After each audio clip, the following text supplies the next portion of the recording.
बिस्मिल्लाहिर्रहमानिर्रहीम। अस्सलाम वालेकुम। कैसे हैं आप सब? आज मैं आपके साथ शेयर करने जा रही हूँ चीज़ की रेसिपी, जो कि 1 कप दाल के साथ आप ढेर सारी चीज़ घर में बना सकते हैं, जिसके लिए आपको बहुत ज़्यादा पैसे वेस्ट करने की ज़रूरत नहीं है, क्योंकि वो चीज़ जो है बाज़ार से काफ़ी महंगे दामों में मिलती है। तो ये चीज़ आप बहुत ही आसानी के साथ घर में बना सकते हैं। ये देख सकते हैं कितनी परफेक्ट बन के रेडी हुई है, और ये देखिए इतनी परफेक्ट और ज़बरदस्त सी ये बनी थी। तो आप भी ज़रूर ट्राई कीजिएगा और घर में ही आप ये ज़बरदस्ती चीज़ तैयार कर सकते हैं। तो यहाँ पे मैंने लिया है 1 कप मूंग की दाल। इसको मैंने पानी में भिगोया है। पहले हमने ये वाला जो पानी फर्स्ट टाइम डाला है, इसको हम पानी को निकाल देंगे। ये देखिए पानी मैंने ड्रेन कर दिया है। अब हमने इसमें और पानी डालना है, फिर हमने इसको भी निकाल देना है, और फिर तीसरी दफ़ा हम फिर से इसमें पानी डालेंगे, और फिर इसको हमने कवर करके रख देना है 2 घंटे के लिए। हमने 1 से 2 घंटे लाजमी हमने इसको भिगोना है दाल को। और 2 घंटे के बाद ये देखिए इसको अच्छी तरह से हाथों की हेल्प से थोड़ा सा मसल के हमने इसको वॉश कर लेना है, ताकि दाल अच्छी तरह से साफ़ हो जाए। और यहाँ पे एक जग लेंगे, इस तरह का ब्लेंडर जार लेंगे। इसमें हमने ऐड करनी है अपनी जो दाल भिगो के रखी हुई थी, वो हमने ऐड करनी है। टोटल 1 कप दाल है, और इसमें हमने 3 गिलास के करीब पानी डालना है। गिलास मैंने दरमियाने साइज़ का लिया है। सारी दाल जो है अच्छी तरह से साफ़ करके जग में ऐड कर लेंगे। और अगर आपको ये क्वांटिटी में ज़्यादा लगे तो आप पहले कम भी डाल सकते हैं। तो ये वाला जो गिलास है, ये मैं 1 भर के इसमें पानी का ऐड करूँगी। 1 गिलास मैंने पानी का डाल दिया है। गिलास ये वाला मैंने दरमियाने साइज़ का यूज़ किया है। तो अब हमने इसको जो है ब्लेंड करना है। तकरीबन 7 से 8 मिनट के लिए हमने इसको ब्लेंड करना है, ताकि जो दाल का टेक्सचर है वो बिल्कुल ख़त्म हो जाए इसमें से, और ये बिल्कुल एक झाग की सूरत में बन जाए। ये देखिए जब ये झाग की तरह बनना शुरू हो जाएगी, पहले मैंने 1 गिलास पानी डाला था, तो फिर आस्ता आस्ता करके हम इसमें पानी ऐड करते जाएंगे। टोटल हमने 3 गिलास पानी ऐड करना है, और इसको एक झाग की शक्ल में बना लेना है। मैंने 2 दफ़ा करके इसको बनाया था। पहले एक दफ़ा मैंने सारी दाल डाल के ब्लेंड कर ली थी 1 गिलास पानी में, फिर इसको झाग बनाने के लिए मैंने हाफ ऑफ कर लिया था। यहाँ पे चूल्हे पे मैंने पैन रखा है, पैन के नीचे अभी आग नहीं जलाई, और हमने जो दाल थी वो दोनों जो थी 2 दफ़ा मैंने करके ब्लेंड की है। और इस तरह से ये देखिए कैसी झाग सी इसके ऊपर आ गई है, फुल झाग की फॉर्म में ये आ चुकी है। बिल्कुल दाल का टेक्सचर ख़त्म हो चुका है। तो अब हमने इसके नीचे फ्लेम ऑन करनी है। फ्लेम बिल्कुल लो रखनी है, लो फ्लेम के ऊपर ये बनेगी। अगर आप फ्लेम हाई करेंगे तो जो है इसमें घुटनियाँ या लम्स वगैरह बन जाएंगे। तो लो फ्लेम के ऊपर मुसलसल चम्मच चलाते हुए हमने इसको पकाना है तकरीबन 10 से 12 मिनट पे। 7-7 चम्मच हमने चलाते रहना है। इस पॉइंट पे अगर आपको मेरी वीडियो अच्छी लग रही है तो वीडियो को लाइक ज़रूर कर दीजिएगा। चैनल पर नए हैं तो सब्सक्राइब भी लाजमी कर दीजिएगा।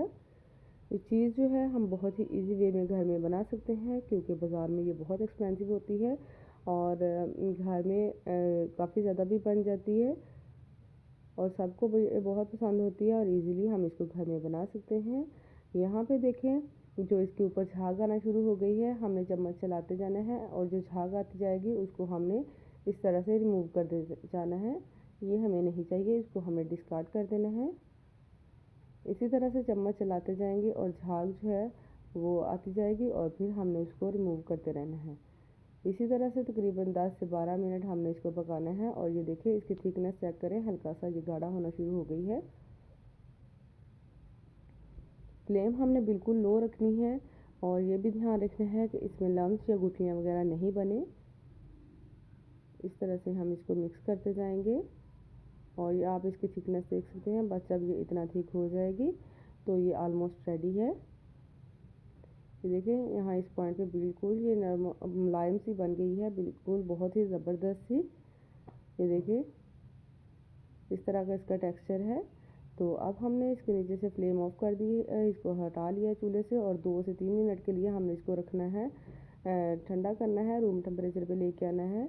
जब ये रूम टेम्परेचर पे आ जाएगी तो हमने इसको इस तरह से किसी भी बॉक्स में डालेंगे, और इसको हमने फ्रीज़र में रखना है। फिर यहाँ पे देखिए इस तरह से अब ये रूम टेम्परेचर पे आ चुकी है। तो फिर मैंने इसमें ऐड किया है ये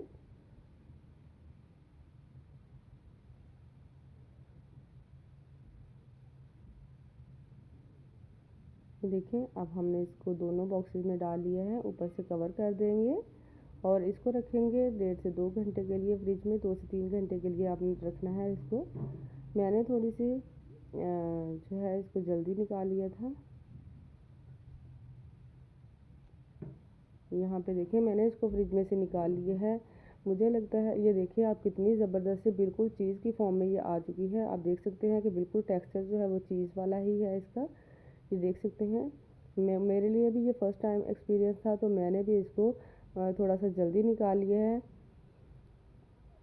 ये देख सकते हैं अभी ये थोड़ी सी सॉफ्ट है। हमने इसको थोड़ा सा ज़्यादा देर फ्रिज में रखना है, तकरीबन 3 से 4 घंटे के लिए फ्रीज़र में ज़रूर रखना है।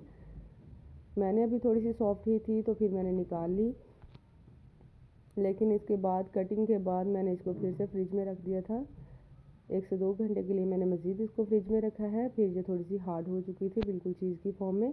यहाँ पे देखिए ये काफ़ी ज़्यादा हार्ड हो चुकी है। तकरीबन 3 से 4 घंटे मैंने इसको फ्रिज में रखा है। और यहाँ पे देखें अब मैं इसको क्रश करके देख रही हूँ, बिल्कुल ज़बरदस्त सी चीज़ की तरह ही ये क्रश हो रही है। पहले ये थोड़ी सी ज़्यादा सॉफ्ट थी, फ्रिज में रखने के बाद ये बिल्कुल सेट हो चुकी है। तो यहाँ पे देखिए मैं इसको चेक करती हूँ कि ये बिल्कुल सही बनी है या नहीं। इसके लिए मैंने ब्रेड लिया है, उसके ऊपर सॉस लगाया है। पिज़्ज़ा सॉस लगा लें, कोई भी सॉस, केचप लगा लें, जो भी आपके पास अवेलेबल हो वो मैंने इसके ऊपर लगाया है। ऊपर थोड़ी सी शामी रखी है चीज़ रख के, फिर से चीज़ इसके ऊपर लगा रही हूँ। आई होप कि ये अच्छा ही बने, क्योंकि ये जो है फ़र्स्ट टाइम ही एक्सपीरियंस है मेरा भी। मैंने भी ये वीडियोस वगैरह देखी थी, तो मैंने सोचा क्यों ना मैं भी आपके साथ ये रेसिपी शेयर कर दूँ। तो यहाँ पे देखिए अब मैं इसको रखूँगी इसमें सैंडविच मेकर में। देखते हैं, ओवन में भी इसको बेक कर सकते हैं थोड़ी देर के लिए, ताकि चीज़ ही मेल्ट करनी है हमने। तो हमने इसको सैंडविच में, ये देखें माशाल्लाह से ज़बरदस्त सी इसकी सारी चीज़ जो है वो बाहर तक आ गई है। ये देखिए सैंडविच मेकर में भी आप देख सकते हैं कि किस तरह इसकी जो है जो चीज़ है वो किस तरह से मेल्ट हुई है। अब हम इसको निकालेंगे।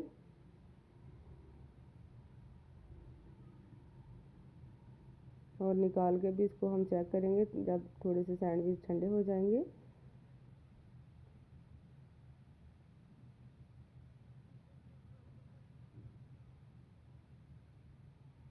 तो अब हम इसको चेक करेंगे, देखते हैं कि चीज़ सही बनी है या नहीं बनी। तो देखें कितनी ज़बरदस्त सी माशाल्लाह बहुत ही अच्छी सी ये चीज़ बन के रेडी हो गई है। ये देखें कितनी परफेक्ट ये चीज़ इसी बनी है। और ये भी देख सकते हैं, मुझे उम्मीद नहीं थी कि ये इतनी अच्छी और ज़बरदस्त सी चीज़ बनेगी। ये देखिए कितनी ज़बरदस्त सी है, बहुत अच्छी सी मेल्ट भी हो गई है। और आप इसका तार देखिए कितना अच्छा बना है। आई होप कि आपको ये मेरी वीडियो पसंद आएगी। वीडियो को लाइक ज़रूर कीजिएगा। मिलेंगे नई रेसिपी के साथ। कमेंट बॉक्स में ज़रूर बताइएगा कि आपको ये वीडियो कैसी लगी। अल्लाह हाफिज़।